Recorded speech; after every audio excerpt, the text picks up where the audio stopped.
السلام علیکم تماشابینان گرامی. چون همیشگی در این وقت و ساعت منظور شماست برنامه نوبتی کلاهی سحرناک. از روی عنعنه در استودیوی ما 4 دوست یک اشتراک دارند. بیاید اول با آنها از نزدیک شناس میشویم و سپس نمایش رو ادامه میدهیم. میشود؟ بله. آفرین. اینطور باشد نام شما؟ رومیسا. خیلی خوب. نام شما؟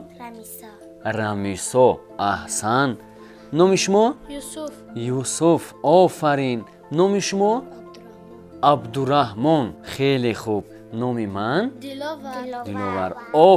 آفرین. یعنی معلوم می شود که شما نمایش کلاه سحرناک را تماشا می کرده اید. همین خیلی نه؟ بله. آفرین. خب دوستان گرامی، پیش از اونی که به چشمبندی امروزه گذاریم، اول بیاید کمی از نزدیک باز شناس میشویم. مایلش مثلا با هم کمی صحبت میکنیم. راضی هستید؟ بله. آفرین. بسیاری نفران مثلا چشمبندی اجرا کرده نمیتوانند. شخصا شما چند چشمبندی اجرا کرده میتوانید؟ خب رومیسا چند تا؟ 2 تا. خیلی خوب. آفرین به شما. شما چی؟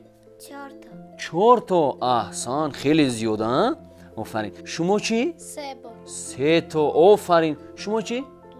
2 تا. شما هم 2 تا اجرا کرده میتوانید. خیلی خوب. به هر حال شما چشمبندی اجرا کرده میتوانید. همین طور نه؟ بله. خب از کجا یاد گرفتید چشمبندی ها رو؟ پدرتون نشون دادن. آفرین. چشمبندی اجرا کرده میتونن پدرتون؟ بعد اجرا کردن این چشمبندی سیرش رو میگویند یا نه؟ میگویند. خیلی خوب. شما چی؟ از کجا یاد گرفتید؟ از تلویزیون بهارستان. آفرین. یعنی از نمایش کلاه سحرناک؟ بله. خیلی خوب. شما چی رومیسا؟ و شما کسی یاد داد چشمبندی ها را؟ کی؟ پدرتون. آفرین. خیلی خوب. احسن. یعنی به شما چی؟ با من پدرم. به شما هم پدرتون. یعنی نفرانی نزدیک وقتی که چشمبندی رو نشان میدهند، همین خیلی نه، با سیرش رو میگویند تا اینکه شما فهمید و در نزد دیگران اجرا کرده توانید. ولی وقتی که ما مثلا نمایش های تئاتری یا اینکه سیرک میرویم، همین خیلی نه، چشمبندی رو اجرا میکنند ولی سیرش رو نمیگویند. خیلی خوب. ما باشیم در نمایش کلاه سحرناک سیری همون چشمبندی ها رو میگوییم. علاوه بر این باز خود شما میتوانید این چشمبندی رو اجرا کنید. همین طور نه؟ بله. خیلی خوب. انا اکنون چیکار میکنیم؟ میگذاریم به چشمبندی امروزه؟ بله. آفرین. اینطور باشد میگذاریم به چشمبندی امروزه.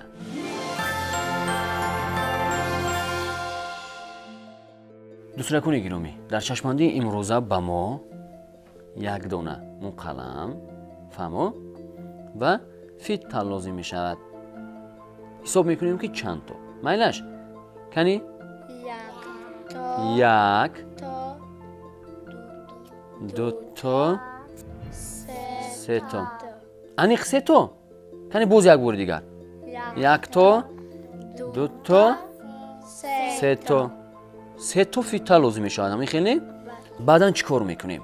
ببینید هر سه این فیته ها یک خیله هستن؟ بله. یک خیله هستن. خب بیاید یک کار میکنیم. با مو قلم مثلا نام یکی شما رو در بالای یکی از فیته ها می نویسیم. می شود؟ بله. نام کی رو نویسم؟ کنی؟ بیاید عبدالرحمن می نویسیم. رومیسا شما غمگین نشوید. مایلش عبدالرحمن نام شما رو نویسیم. کنی؟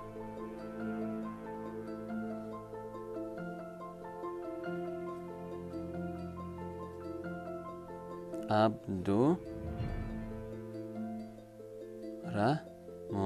ها؟ کنی؟ چی نوشتیم؟ عبدالرحمن. انیق عبدالرحمن نوشته شده است یا اینکه رومیسا؟ عبدالرحمن. انیق؟ بله. شما خونده میتونید؟ بله. عبدالرحمن. بله. عبدالرحمن. خب ما کاری میکنیم که نوشتجات ما دیگر شود. میشود همین خیل؟ نه. نمی شود. پس بیاید میبینیم. مایلش. خب عبدالرحمن بود. انیق عبدالرحمن نوشته شده است ها؟ بله.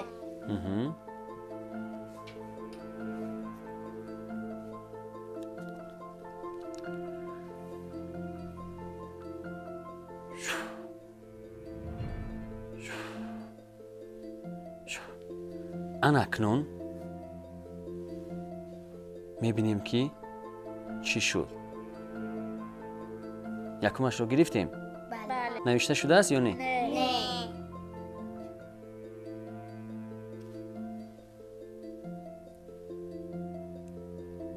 کنی؟ چی نوشته شده است؟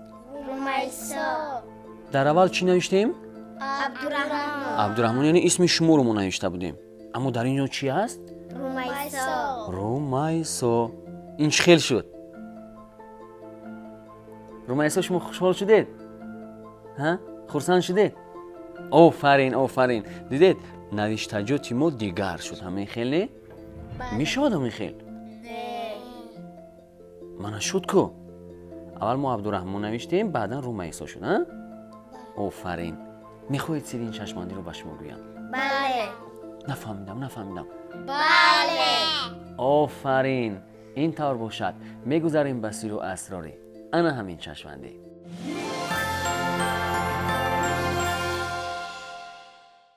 دوستان گرامی، پیش از اونی که این چشماندی رو ما اجرا کنیم حتما آمادگی میبینیم. فهمو؟ بله. ببینید چگونه آمادگی. خب گفتیم به ما قلم و فیت لازم میشود. همین خیلی نه؟ بله. خب بعداً چیکار میکنیم؟ یعنی چگونه پیشکی آمادگی میبینیم. مثلا شما در اینجا نشسته بودید. همین خیلی من اسم یکی از شما رو پیش از نمایش پرسیدم. برای چی؟ من باید در بالای یک فیته اسم یکی از شما رو نویسم. فهمو؟ بله. مثلا رومیسا، من از پیش از نمایش اسم رومیسا رو مثلا از او پرسیده بودم. رومیسا گفت. بعداً در بالای فیته نوشتم. در اول ما دیدیم که هر سه فیته بالایش خالی بود. ها؟ بله. چیزی نوشته نشده بود. ولی ببینید با ما چی لازم می شود. دیدید؟ با ما 3 تا فیته نه 4 تا فیته لازم می شود. مثلا یکیش خالی بود. ها؟ اینجا یک توی دیگر در دستی من 2 تا یک جایه به نظر 1 تا می نماید. ها؟ همین خیلی هست یا نیست؟ بله. خب من میدونم که مثلا اسم رومیسا در اینجا نوشته شده است. از این خاطر در بالای این فیته عبدالرحمن نوشتم. فهمو؟ خب انا ببینید. انا این طور گذاریم. عبدالرحمن نوشتیم.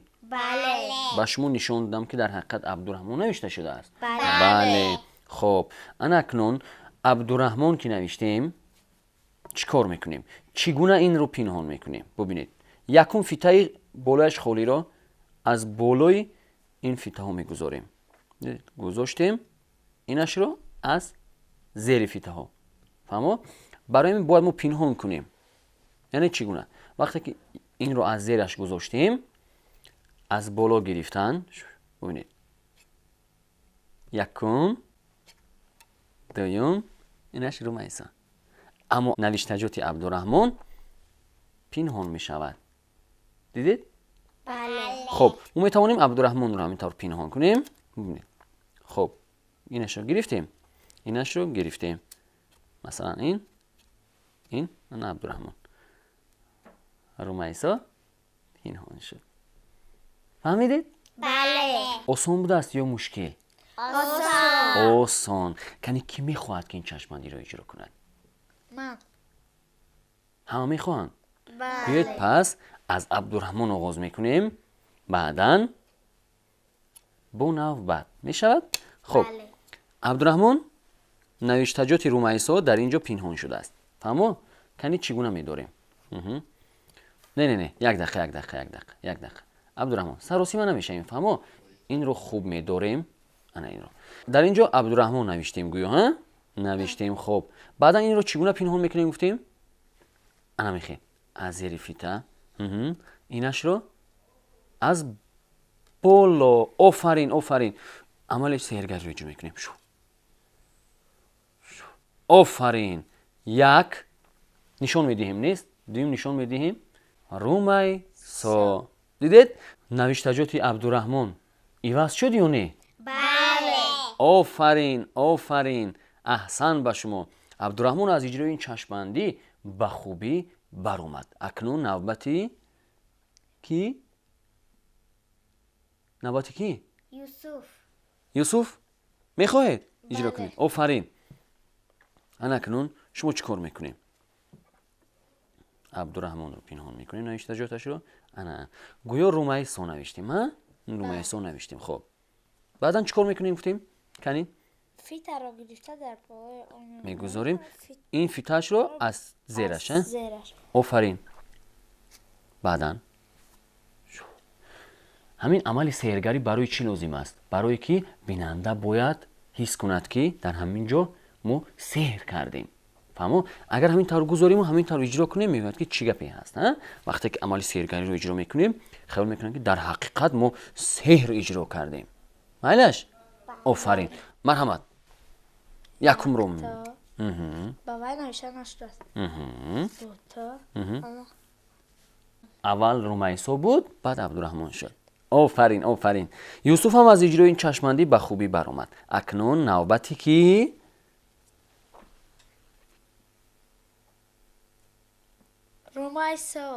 رومیسا میخواهید اجرا کنید این چشمندی را؟ آفرین. بهت رومیسا نوشته شده است. انا این رو میگذاریم اینش رو میگذاریم از زیرش. کنی رومیسا چیکار میکنیم گفتیم؟ این فیته رو از کجا؟ از بالا. اینش رو از کجا؟ از زیر. انا آفرین. رومیسا الان که حس کرد. احسن به شما. انا کنون از زیرش. انا این خیل فیته رو داره. آفرین. انا همین طور طرزی درستی داشتن است. خب عمل سحرگری. احسن. کنی دوامش. یک دو و نوشتجات رومیسا چی شد؟ عبدالرحمن شد. بله.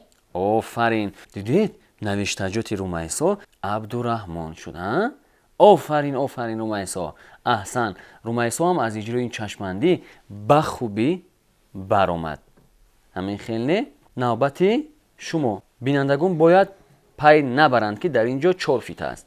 تنها شما میگویید که 1 2 3. آفرین. مرحمت. اینش رو از بالا اینش رو از زیرش. عملی سحرگری. این تا انا این خیل. دیدید؟ آفرین. احسن. یکمش رو میگیریم دویمش رو میگیریم. عبدالرحمن بود رومیسا شد. دیدید؟ رمیسا هم از اجرای این چشمندی به خوبی برآمد. معلوم می شود که اجرای این چشمندی مشکل نبوده است. همین خیلی نه. یعنی تماشابینان هم می توانند در خانه مستقلانه این چشمندی رو مشق کنند و در نزد دیگران اجرایش کنند. همین طور نه؟ بله. آفرین.